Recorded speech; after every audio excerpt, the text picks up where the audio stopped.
Hi, I'm Jason Mojica, Editor-in-Chief of Vice News, and this is Emphasis Added. I swear I cannot say Emphasis Added to save my life. Anyhow, it's a show where we take a look at how the media impact the outcome of the stories they cover. Today we're going to talk about coverage of the protests and unrest following the death of Freddie Gray in Baltimore and how it affected events on the ground there. In case you somehow missed it, Freddie Gray was a 25-year-old black man who was injured after being arrested by Baltimore police on April 12th of this year. His injuries turned out to be fatal and he died 1 week later, sparking mass protests that turned into riotous and fiery unrest, which of course led to round-the-clock coverage from cable and internet news outlets alike.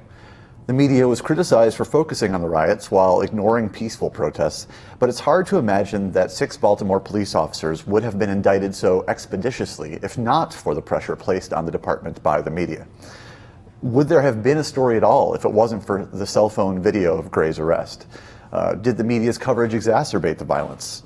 Would the federal government have gotten involved in the death of a black man in West Baltimore if not for the fact that the nation's media was so focused on it? To answer these questions and many more, we have with us Khadijah White, Professor of Media Studies and Journalism at Rutgers University. Siren. Mark Lavorgna, I apologize. I tried to insert a mental enye there to help me, but I failed. Former press secretary to Mayor Michael Bloomberg.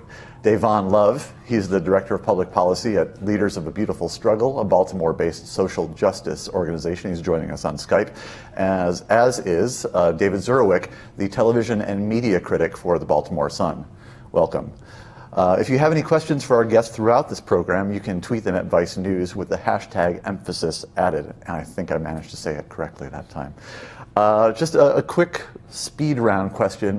Just want to go to everyone and get your take on whether or not you think the media did actually impact the outcome in Baltimore. We'll start with Mark.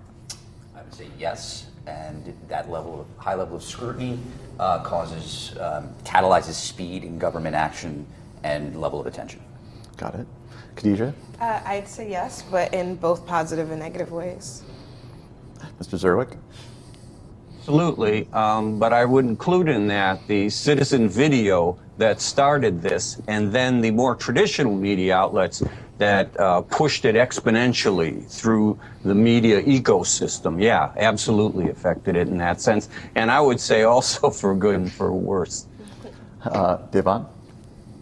Yeah, I would say that the media played a significant role, but I think as the guest alluded to, I think there's certainly nuances in terms of good, bad, and otherwise that I think will be important to delve into.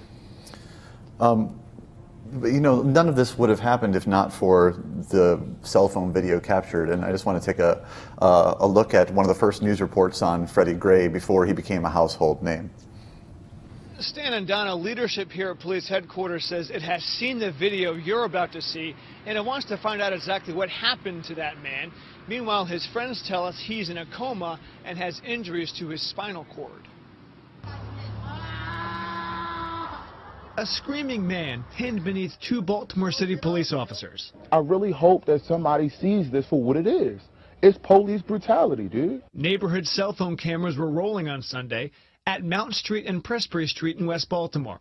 This was moments after police say a man ran away from the officers who tried to arrest him for reasons police won't divulge.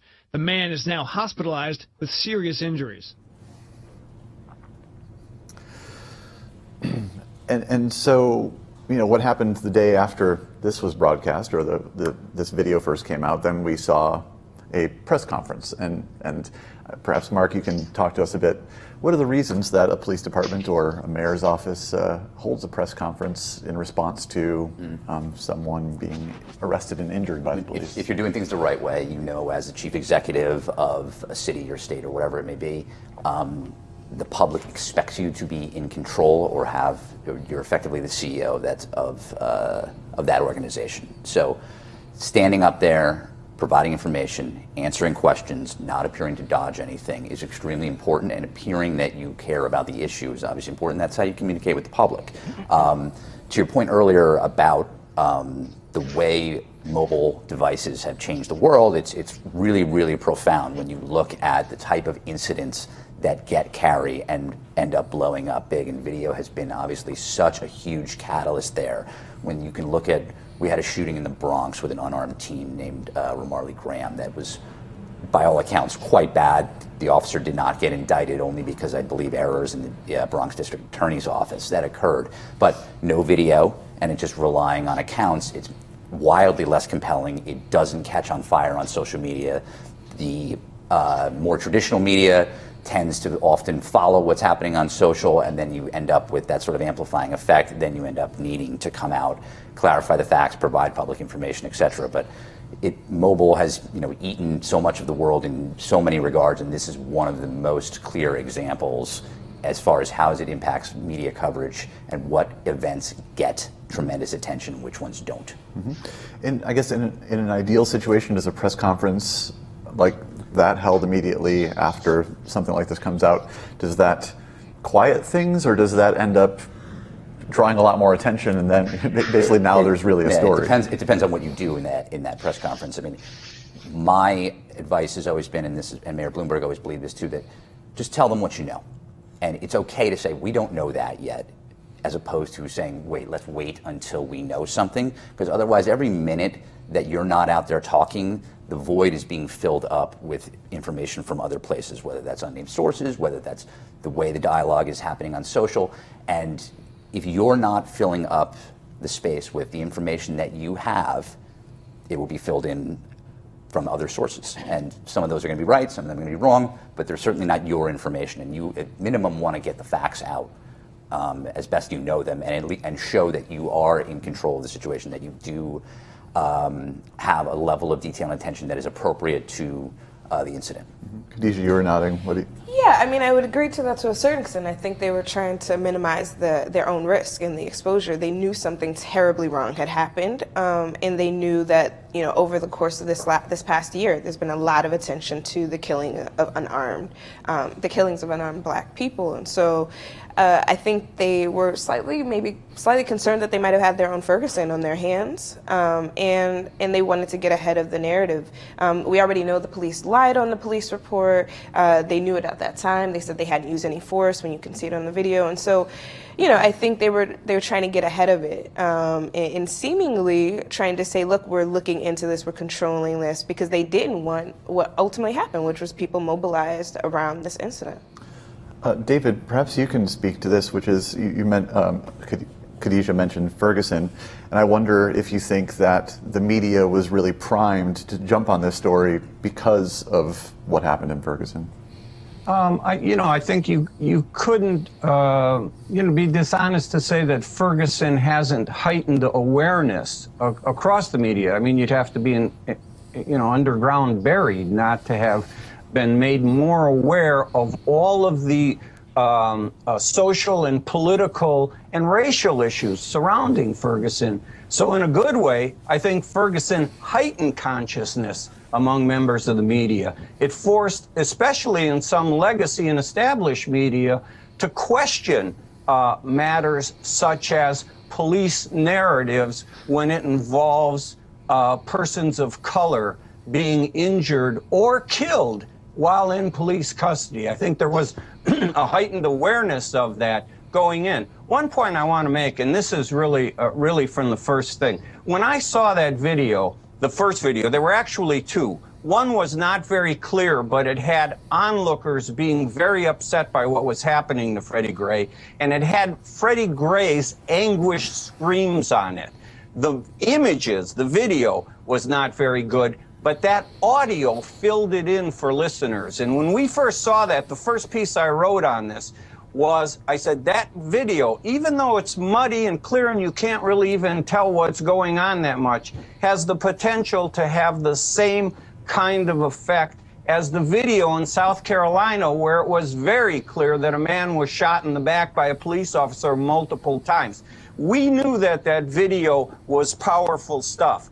Two other points. One, the police department in Baltimore, way back in September, one of our reporters, Mark Puene, did an investigation about excessive force used in this city and found all of the cases, and some of them were horrible, where people were beaten, people were abused by the police, and they settled. And part of the settlement was always you couldn't talk about it. That's the way our city operated here. So there was a history here. And this is the final point I'll make about this. When our elected leaders and police went out to try to address this, this is the piece I wrote on the second day. Our mayor, Stephanie Rawlings Blake, was defensive. She was talking about her record, and she was talking like a politician worried about getting reelected. And almost everyone I knew, at least in the media and political circles in Baltimore, understood that this was one of those moments in the civic life of this city where leaders had to rise above politics and think about the good of the community. And they couldn't speak at that level or didn't speak at that level. It took leaders like Elijah Cummings, congressman, to step in. Kwesi Mfume, former head of the NAACP and a former congressman. Those people had to step in and fill that void of local elected leadership. And, you know, what happened, there's two levels. One's the day-to-day, I have to raise money, I have to get elected, I have to do this, I have to do that. I understand that. But this city was in crisis, and the leaders didn't respond to it in that first wave, and that really triggered a lot of the problems here. Right, and I want to jump in and just, you know, talking about Baltimore politicians, they're in the eye of the storm. Even they were really viewing a lot of this through the media. Most of us live mediated lives, and so let's take a look at what the protest looked like during that first week. There's a lot of emotion running through the streets here. We are now moving on to North Street, which is a very big avenue here in Baltimore. Thousands, perhaps 2,000 people. They marched first to the Western District Police Station, and then they marched over to the area where Mr. Gray was taken into custody. Davon, I just want to ask you, do you think this is when people started caring, when it was on CNN, when CNN had decided it was time to send a reporter to the streets to show what was going on? Well, I think a part of what has happened since, you know, the Ferguson uprising, is that it's created a formula, I think, for the media in terms of how to approach these kinds of incidents.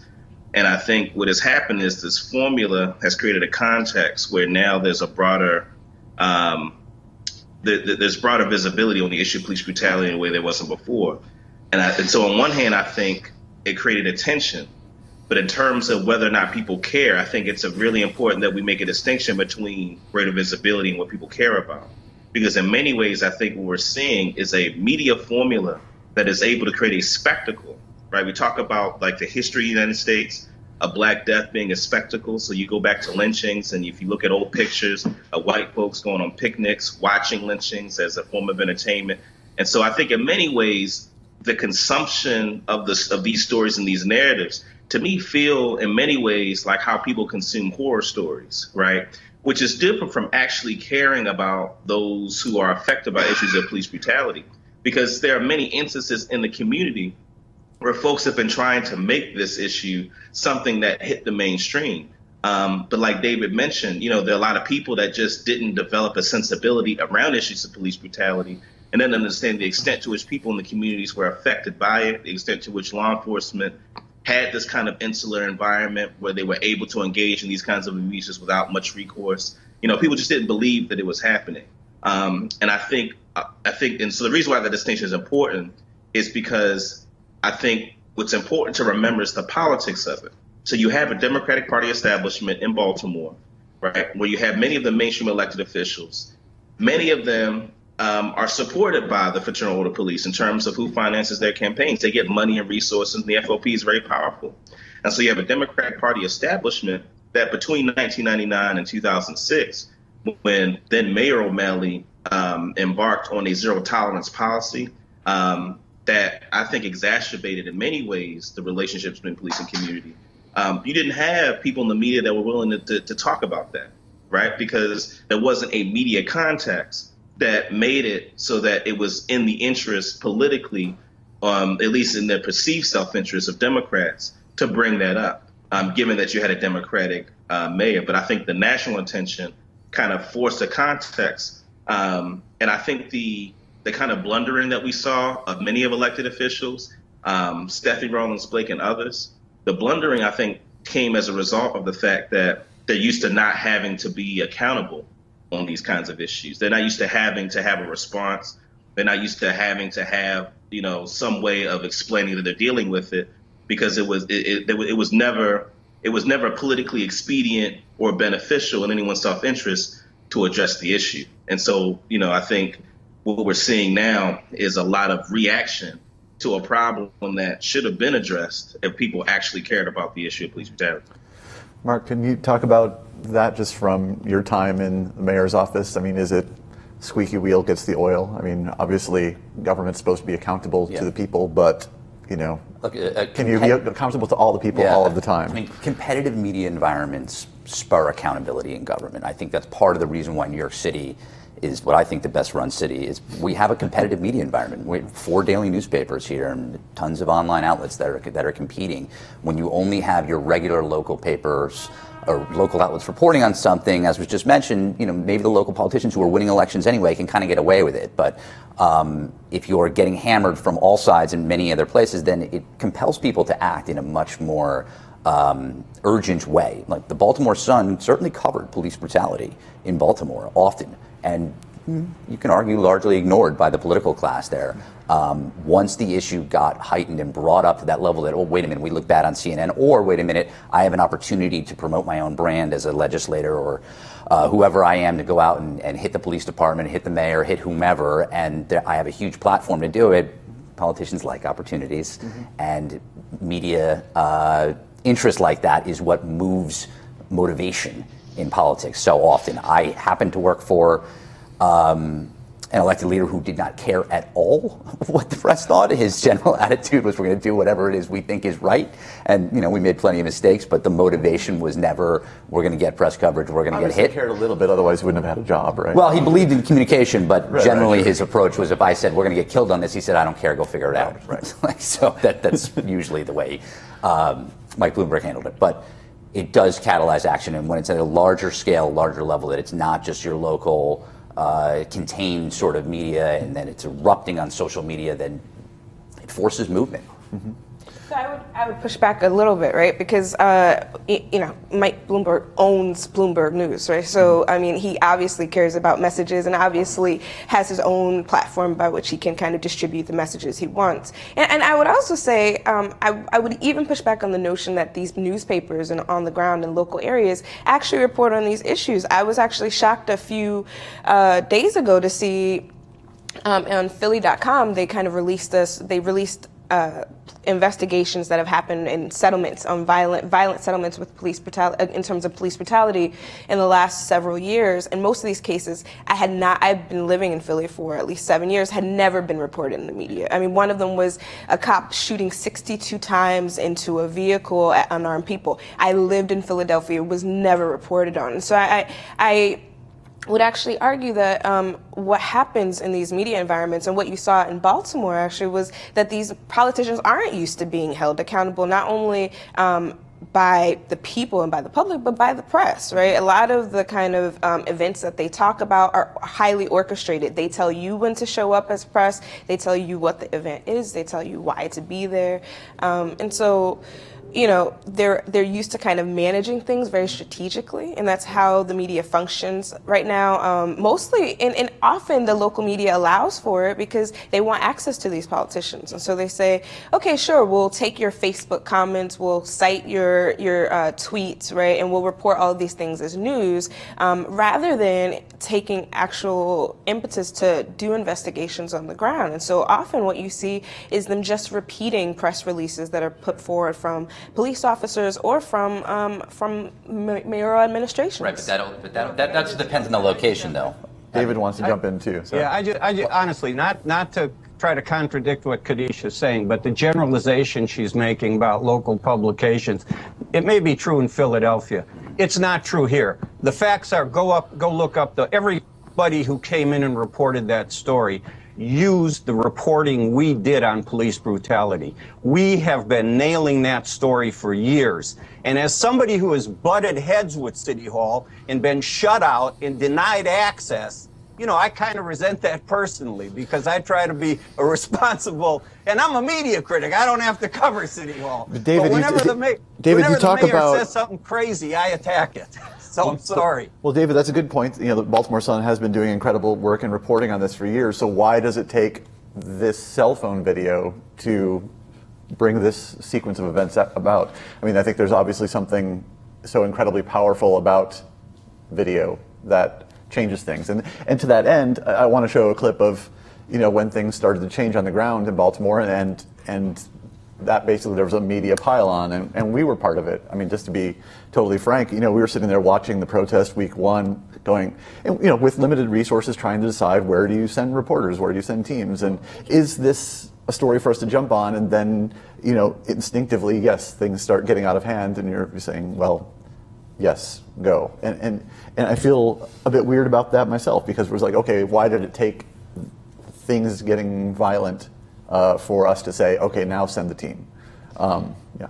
Well, I just was going to say, I mean, admittedly, I have two people here who've worked on both sides, right, of this kind of a narrative, but in terms of media scholarship, what we're seeing and what we're tracking is that over and over again, the press are overly reliant on official press releases, that they're overly reliant, that the communication teams from politicians over the years have expanded exponentially to the extent that they create a lot of distance between themselves and reporters. Now, you know, a reporter on the ground, I know reporters kind of want to imagine that they are holding these people accountable, and in a lot of instances they are, it's particularly newspapers. And I want to say that a lot of stories get picked up from newspapers and get brought into television, but it's just kind of the facts right on the ground, which is there's a lot more distance between the press and the politicians they're supposed to be holding accountable today. Right, just 1 second. Let's look at this quick clip. Here's a look at some of the coverage after things began to get heated on that Monday.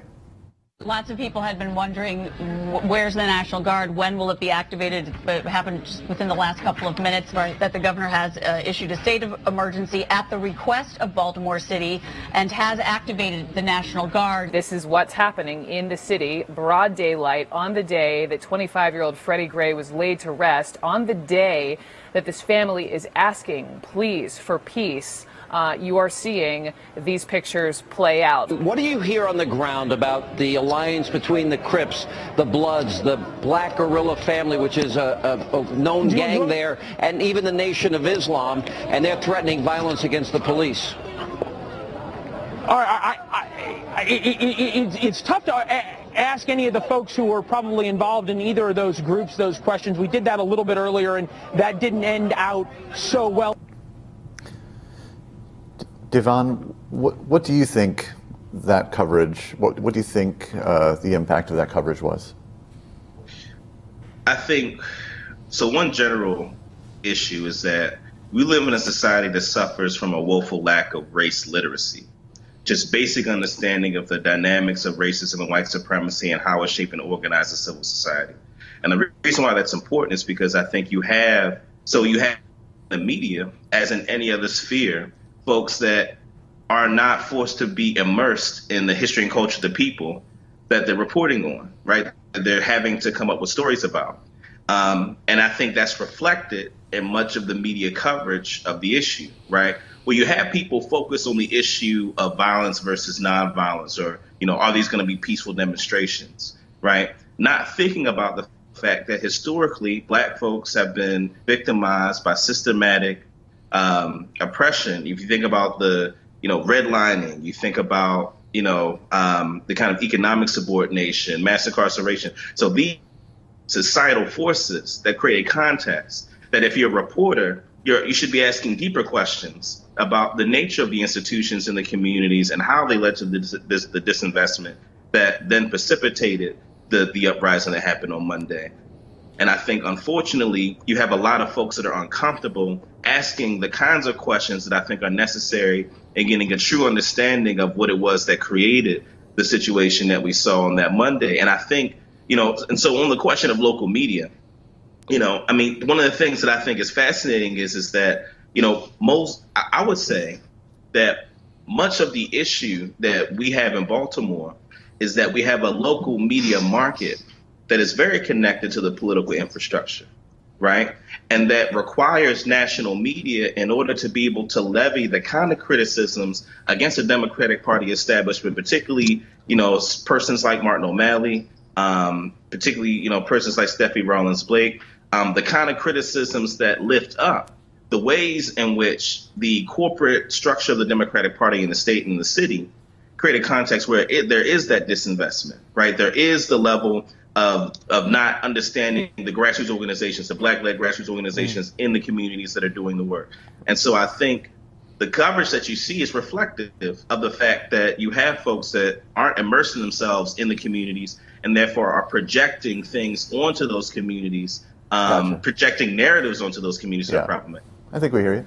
Mark, you want to jump in? I think we're making a lot of major generalizations about coverage in different cities here, and I am one that has had somebody who has spent a lot of years and put a lot of gray hairs on my head fighting with news outlets, and they're not all the same. All reporters are not the same. It's being generalizing here too much. In Philly, maybe they did a terrible job. I haven't looked at that there, but the Baltimore Sun was on this issue. That is irrefutable.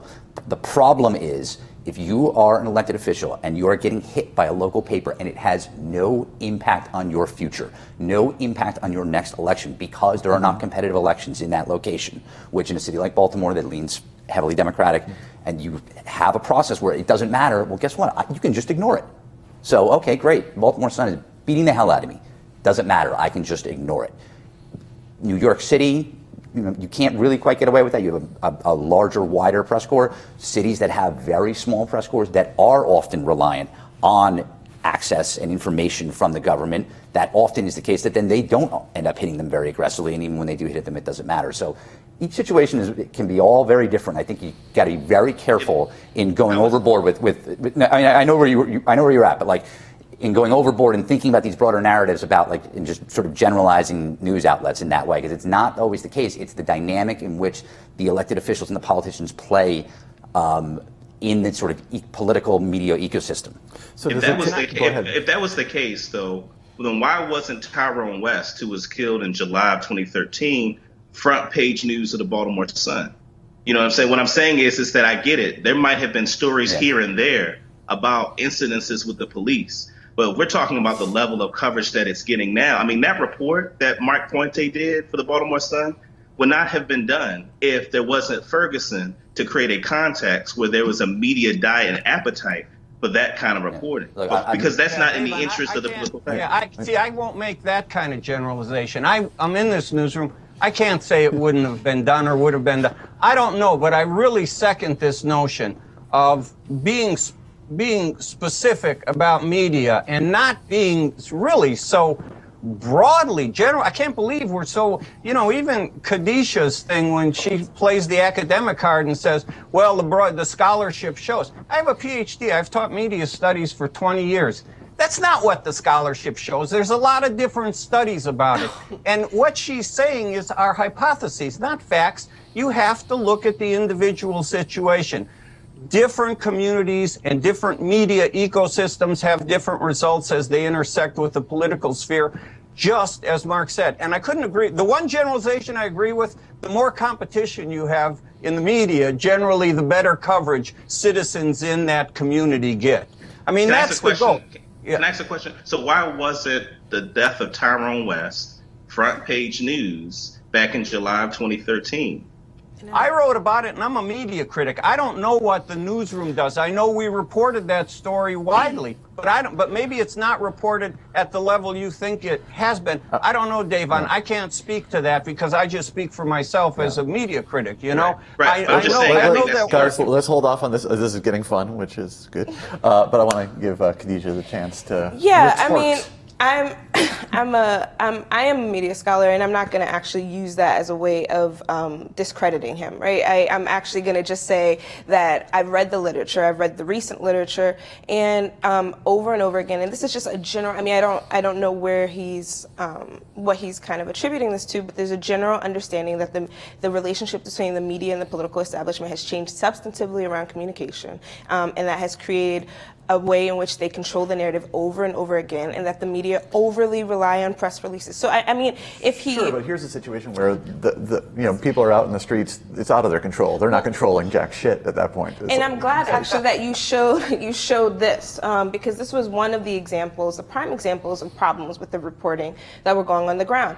They supposedly get a quote unquote credible threat, which again is actually coming straight from a police press release and from a police Facebook page, and the media over and over again repeat this idea that there's a credible threat, that there's something called the purge, right? Which actually, once people, I think FAIR kind of tried to track it back and say they couldn't find any narrative about that on social media. They couldn't find any person who could claim it. And using the idea of this purge, the police officers then created this huge scene where they shut down public transportation near 2 high schools. They didn't allow kids to, they actually made them disembark from buses, according to witnesses on the ground. They wouldn't let them move out of the area, and they surrounded them with guards, right? And none of that reporting is coming out. Neither is this kind of credible threat line really questioned. By a lot of the reporters who are talking about this, but also nobody's actually really asking these kids, how are you feeling? What's happening here? Are you okay? Right? I mean, so I think, you know, I think there's clear biases here. I'm no longer a member of the press, so I'm not going to sit here and kind of justify the press coverage. But I do think that we have to really push back against these larger narratives. And again, from a media scholar perspective, over and over again, we see that when the press goes to, and I'm talking Stuart Hall, I'm talking very classic kind of literature, we see that when you look at press coverage, they talk to official sources. This isn't just around police brutality, but they talk to people who, and that's who they get to tell the narrative. I mean, look, but the thing is, politicians, what they say, I mean, words are, that is politics, that is action. You know, when the president says something, that matters. But real quick, I just want to show this clip. We'll come back to a quick clip about, let's look at, I'm totally flustered, sorry. So many things going on in my ears and everyone's talking. Some Baltimore residents, fed up with the media coverage, turned the tables on reporters. When you say that you want justice, what type of message do you think it sends to the world when we're waiting on that justice and due process from the police investigation that we see residents last night looting and rioting in the city? Does that represent the population of the city? No, it doesn't. But my question to you is, when we were out here protesting all last week for 6 days straight peacefully, there were no news cameras, there were no helicopters, there was no riot gear, and nobody heard us.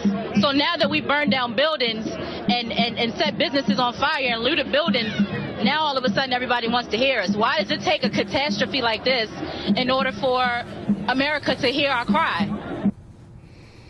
Yeah, let me just respond to that with a fact. The week before, the first violence was on a Saturday night. The Monday before that, 5 or 6 days before, CNN was here in force. CNN not only had 3 crews on the ground, they were doing Brooke Baldwin's show from here every afternoon and 1 or 2 of the primetime shows from here. That was before any violence, covering those peaceful protests. The week of the peaceful protests, the Baltimore Sun had 60 staffers on this story. We were 24/7. Some of us got 2 and 3 hours sleep. That was before there was any violence.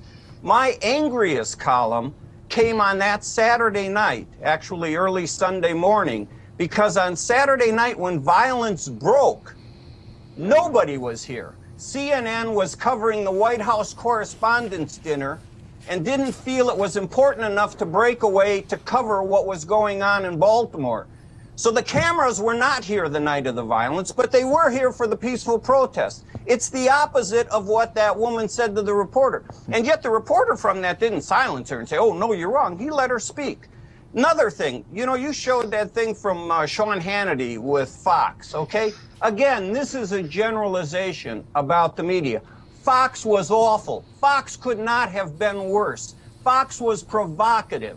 Geraldo Rivera stood out on the streets with Sean Hannity in his ear saying, it looks like people are looking for trouble out here. And Catherine Pugh, a veteran state senator, said, no, they're not looking for trouble. They're looking for you to leave, essentially, with your attitude here. Fox is terrible. Other people did well. Give CNN credit for being here 5 days with all the resources when there wasn't any violence. At least get the facts straight. If you want to say the cameras only go where there's violence because that's the scholarly literature tells us that, fine. Go ahead and say that. But get your facts right about this case. Well, let me make two. Shooting that never happened. Also, yeah, Mark. I mean, Mark was. Yeah. Oh, sorry, do you want to jump in, Mark? Or? No, I was just going to say. I mean, I'm glad you brought up the White House Correspondents' Dinner piece, because I was going to say, let's not give CNN too much credit. And they were there, and some were there. But the video and the violence does catalyze press to act and get more animated about it. And if you want to talk about the sin of American media and paying attention to Black lives, and you're talking about Black Lives Matter, every day, 33, 34 people in America are killed with guns, and wildly disproportionately impacts minority communities. And it doesn't get covered. It only gets covered when there's a gigantic incident and there's good pictures to have or terrible pictures to have, right? And whether it's shooting in Connecticut or a theater in Colorado and whatnot, and it's tearing apart communities on a daily basis with gun violence. But then it gets focused on when there's protests, when there's violent protests and things flare up like this, but it's ignored throughout that process. And I would certainly disagree with your point about media taking the government line and press releases constantly. That was certainly not the case in New York. That may be the case in other places, but when we would sit there and talk about that issue nonstop about why guns are killing primarily young Black men in New York City, are being killed with illegal guns, you get ignored for the most part. So. Okay, so I'm gonna draw a distinction. Also, between, Davon's dying to jump in here too. We should just draw a distinction between people who are paid by the public to protect the public, who then violate the law and murder innocent and unarmed people, and maybe someone in the street or some other person who might harm another person who generally goes.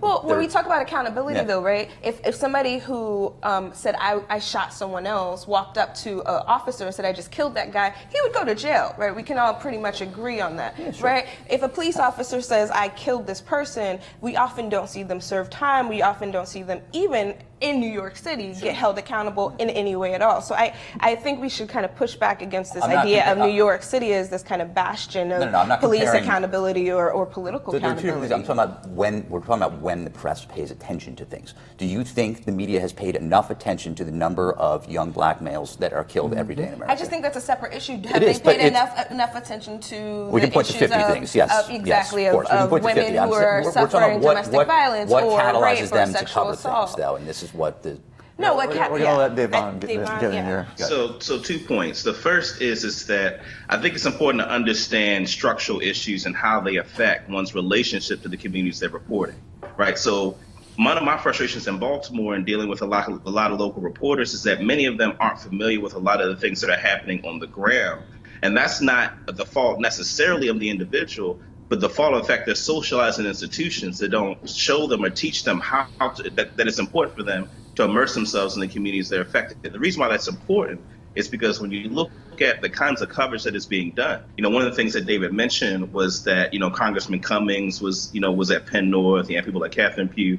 And I think a part of the problem is those are elected officials that are very visible, that have kind of mainstream access. But there were ministers and preachers that were on the ground organizing street organizations. And those are the voices that oftentimes don't get elevated to the point of being the mainstream sources of information about what is happening and given the credit for being people that are intimately involved in those particular situations. And so that's a part of the limitations that I think structurally exist with mainstream corporate media, is that many times there just isn't the savvy or respect for what's happening in the communities to think that we have the capacity to be able to address these kind of situations. The second point that I want to make, and this is on the point of the nature of the coverage, the clip that you just showed.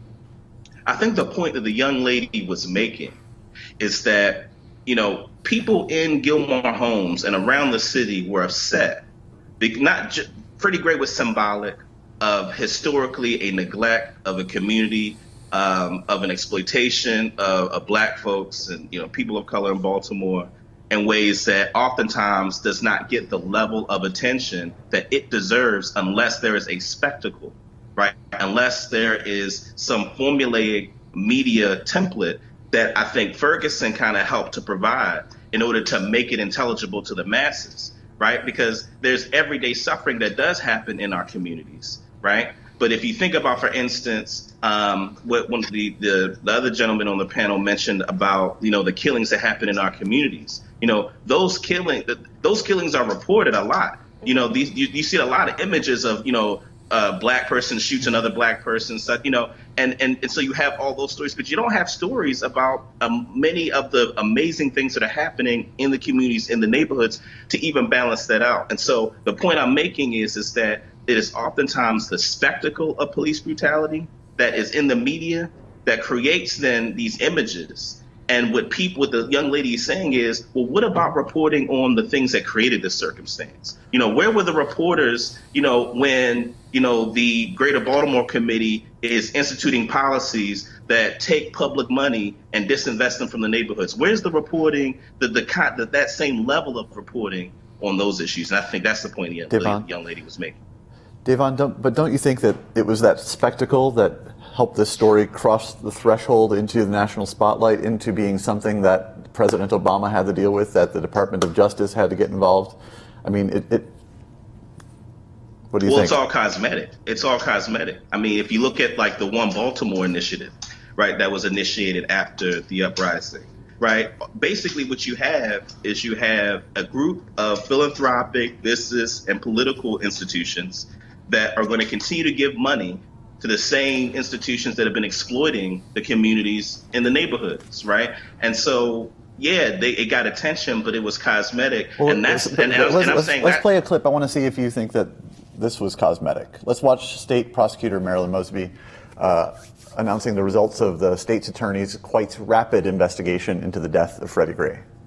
The findings of our comprehensive, thorough, and independent investigation, coupled with the medical examiner's determination that Mr. Gray's death was a homicide, which we received today, has led us to believe that we have probable cause to file criminal charges.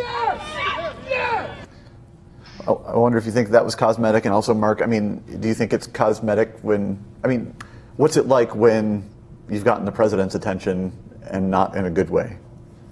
I think what I'm saying is that talking about an incident, is different from talking about the context that produced it. And what I'm saying is that continuous conversation about the spectacle of the incident obscures conversations about the context. Sure. And I think that's an important part of the failure, I think, of the media to address the issue in a way that is productive to getting the appropriate issues raised. Right, and this is where I want to steer us a little bit away from just overall media critique to look at just kind of cause and effect. And I wonder if you think that there was a cause and effect here in terms of the quantity and quality of the reporting. Did that lead to a very quick indictment? Anyone, feel free to jump in. He could not have broken his own neck, right? I mean, at the end of the day, what she said is that it's the facts of the case. And the facts of the case is we saw a man run, and then we saw a man die, right? And we saw a man die from injuries. They tried to kind of, and the Washington Post actually tried to kind of release the story that he somehow broke his own neck, right, along the way, which again is bad reporting. That interview earlier that you showed with the guy doing a leading question with the woman he's interviewing is also bad reporting. Even Baltimore Sun and other outlets on the ground who insisted on reporting when police were injured, but didn't report how many protesters were injured in the crowds or how many people ended up harmed or going to the hospital.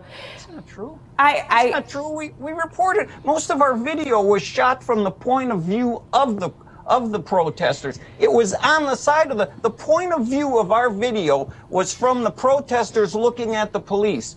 We talked endlessly to the people in the streets. Those were the people we talked to. How can you say that, Kadisha? I mean, where do your facts come from? Did you go back and look at our files? I actually did. I looked at the reporting and I looked at the number and I looked at the number of people who you said were hurt or injured in the protest and in the uprising. And often over and over and over again, the reporting covered the police officers who were hurt almost by the hour and not the other people who were going to the hospital. Outrageous. That's just not true. It's just not true. I mean, I'm hoping that there's people on Twitter who can actually be Googling this stuff so because I feel like you keep challenging, but the truth is, right?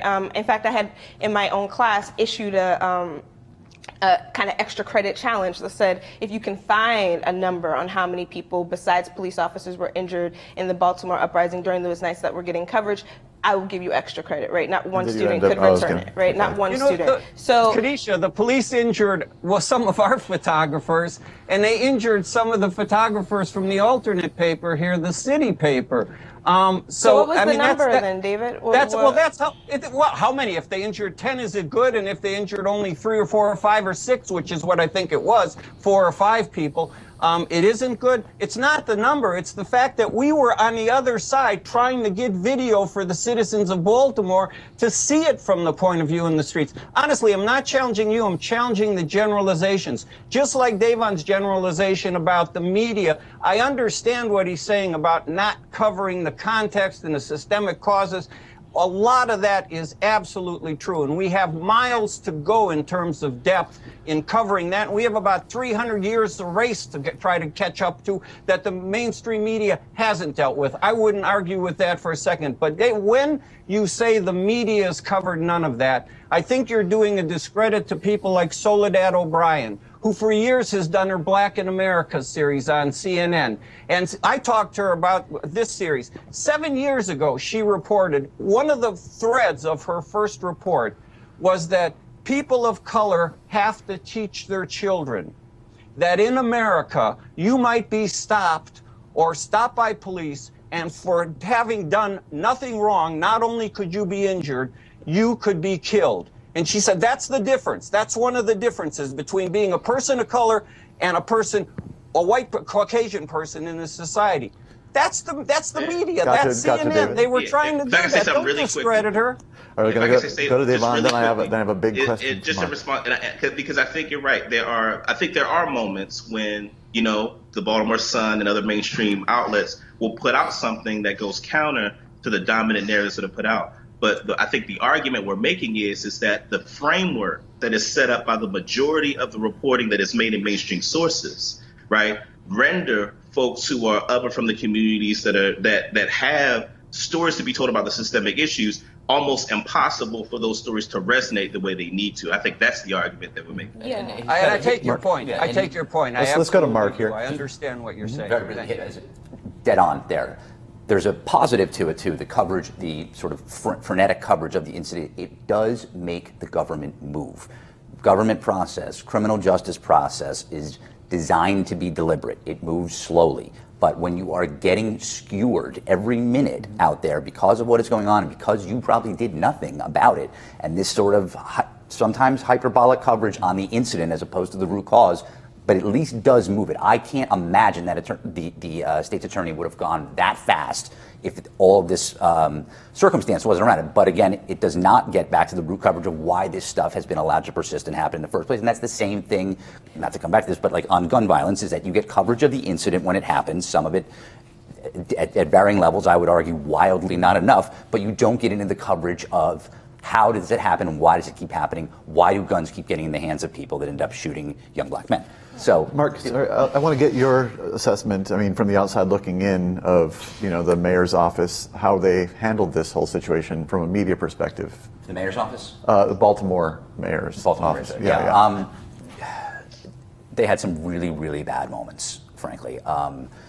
When on Saturday, when the protest started and the mayor had her tremendously terrible flub about allowing people space to destroy, that's going to happen. When you're in a live press conference environment and that particular mayor is sort of prone to malaprops and sort of some misspeaking, and then they have to go and clean it up. But the fact that it took them until Monday then to issue some sort of correction on that, and it was just a paper digital statement on Facebook, and then until Monday night, she's not back on TV talking about it, and then she blames the press for it, saying they mischaracterized what she said. No, they didn't.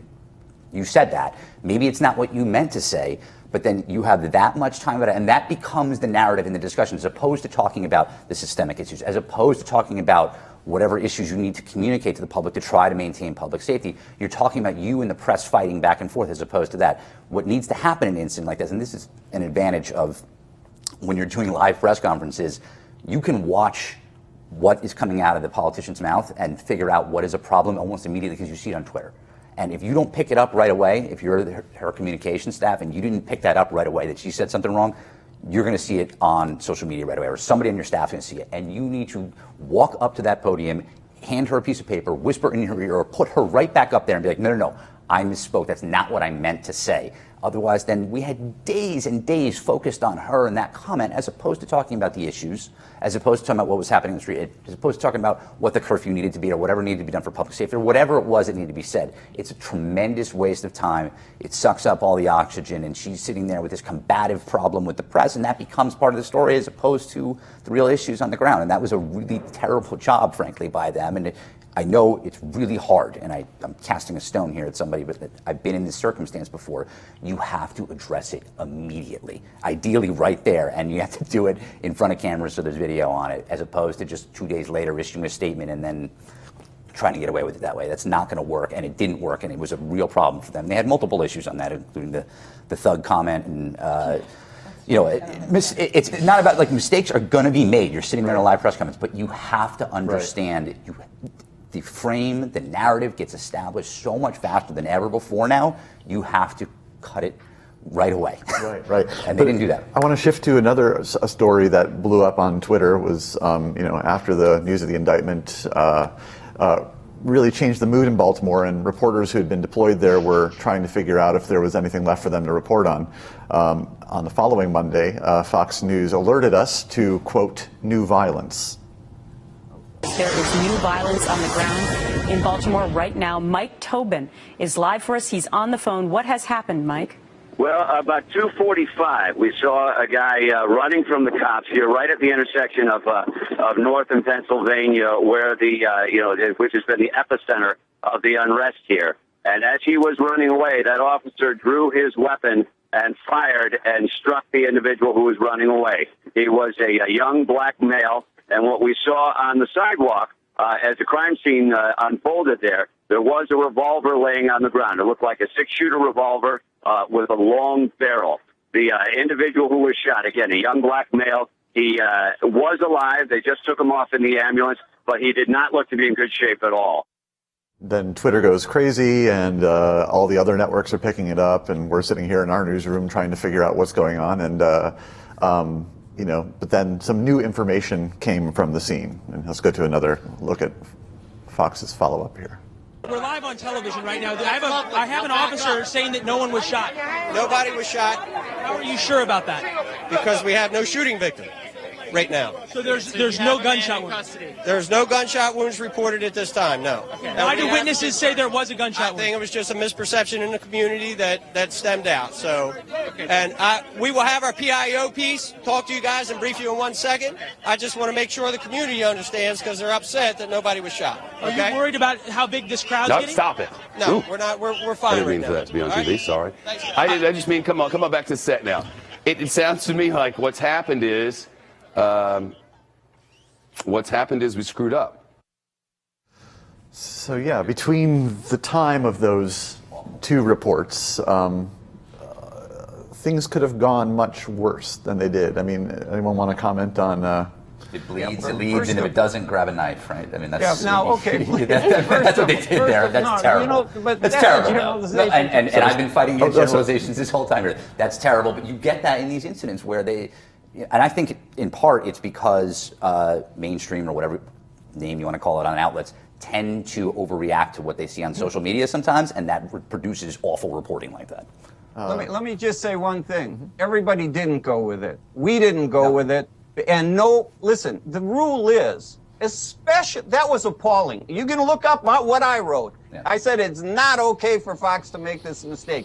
It's not okay to say we screwed up. This is the most fundamental kind of mistake you can make. You always try to vet and confirm anything you publish, but especially in as volatile a situation as this, to go with something that you haven't confirmed is outrageous. And anybody who grabbed it off social media or grabbed it off anywhere off the wire and ran it should be ashamed of themselves. They're not journalists. But David, if it walks like a duck, and no, but here's what Mike Tobin had to say. He even after this kind of defended his reporting. Let's have a look. it would be very hard to duplicate a situation that looked more like a guy being shot. We saw the foot chase, again, at about 2:45 with the officer pursuing a young black man. It's the opposite. It was the observation of me, my security team, and my cameraman that the officer had his weapon drawn. We heard a gunshot. We saw the person being chased on the ground. I arrived at the conclusion that the individual had been shot, as you naturally would in a situation like that. When we walked up on him, the person on the ground looked to be in bad shape. The police now say that he was uninjured, so it's not clear if he hit his head, if he was exhausted, or he was just play acting, but he looked to be in bad shape when they took him away on the ambulance. Astonishing. It's no explanation. It's no excuse. It's not even close to an excuse. That should not have been reported as that's the height of irresponsibility. In that kind of situation, to report that story is outrageous. And that's why I say when we talk about the media, please break it out. Fox did terrible. Hey, did Vice do as badly as Fox? I don't think so. Not as bad. Yeah, thank you. I don't think Vice did do as badly as Fox. So don't let them say media and group you in with Sean Hannity, who was saying crazy stuff to Geraldo Rivera, who was insulting the citizens of Baltimore. They were a problem here, and that is totally emblematic of the kind of reporting they did on this story. Okay. Well, let's just go ahead. I was just going to say final thoughts. Last word from Devon. Yeah, just one thing I want to say, because I do appreciate what David said in terms of distinguishing between different types of media. I think the more productive conversation is, though the media that sees itself as being more accountable and being more professional, having a greater sense of what responsible journalism looks like, I think there are really important criticisms to be made about the way stories, particularly about institutional racism and white supremacy, and how the societal forces that are implicated by that. I think there's something to be said about how that affects effective reporting that is helpful to the general public. And I think that's an important conversation to have in the context of a situation where there are going to be more stories like this. Yeah, I couldn't agree more. Dave. I totally agree with you on that. Final thoughts, Khadijah? My final thought is that I hope that reporters take seriously what I think is an overarching call to really question the way that they report on these stories, right? Ultimately, who are they asking questions for? Who gets to tell their version of events? Who gets seen as credible, right? Who gets to use violence and who gets to not protect themselves or defend themselves? There are a lot of missing pieces from these stories, whether or not David agrees. And I think hopefully in the future we'll continue to talk about how to handle this responsibly and in a way that doesn't just kind of push forward a perspective that continues to marginalize people of color. We're going to hold the last two final thoughts because I forgot we have a couple of questions from the internets. So here we have a question from the Stereotype. It's kind of the second half of the question. What about the minimum amount of media coverage for the peaceful McKinney protests? Anyone have a thought or comment on that? I think because it didn't involve a shooting, I think there's much less coverage about that. And I think, it was hard for me to watch that video, and I think it's important for people to do stories about the way that community organized the protest, because I think it actually was effective at getting the officer to resign, which is not something that we see very often. Mm-hmm. All right, next one. Awkward Photog asks, has the media paid attention to young black women who have been killed by violence, police or otherwise? No. No. No. All right, next question. Do we have another here? Mary asks, did it almost seem like most of mainstream media was bored with the topic, except for violence, after so much Ferguson coverage? Can I just Sure, add to please. the question before? I think I just read yesterday something that said black women are actually the most likely to be murdered, and not necessarily by gun violence, right, but overall. And I think, I appreciate the question that was not just about police brutality, but also about violence writ large that kind of wreaks havoc on black women, and that's also often a narrative that isn't talked about. And when a narrative forms, what you often happen, and I'm going to make a slight generalization here, excuse this, but what happens so often is that narrative forms on an issue, it becomes a something that gets a lot of media attention. Then anything that happens after that, you want to sort of shoehorn back into that original narrative, and then you are then ignoring so many other issues that not only deserve coverage, but also other systemic issues around those problems, and including how many black women are killed in domestic violence being a tremendous area that's been undercovered wildly in America for a very long time. But now it's become black males shot by police. Well, there are a lot of other problems that deserve that level of attention as well regarding those communities and every other community. But that's what happens is Ferguson then did set sort of a jet stream up on this issue, and then anything else that fit into that goes, and then you get less coverage on other things that may be just as worthy or more. So our obsession with state violence is global, right? I mean, it's not like we go around saying this is how many Korean people strangled each other the other day, or this is how many people in, Afghanistan might have hurt themselves. I think, we're really interested in state violence because we're supposed to invest the government with an authority in a trust and expect a certain amount of integrity. But we're also supposed to expect our government to protect people and make sure that we're not setting up policies that lead to a tremendous amount of people in particular communities getting killed at a appalling rate. Right. David, and your final thought? Just to address that last question. Again, I think even mainstream media is too big a generalization. Let me just say we're the media board, somehow saturated or bored after Ferguson and not want to cover this. All I know is that, this, as I said earlier, this is a fact. The Sun and CNN, at least, were all over the peaceful protests the week before there was violence here. I know for those two institutions, they weren't bored. I don't know, maybe for other institutions, they were saturated or thought they had covered it enough.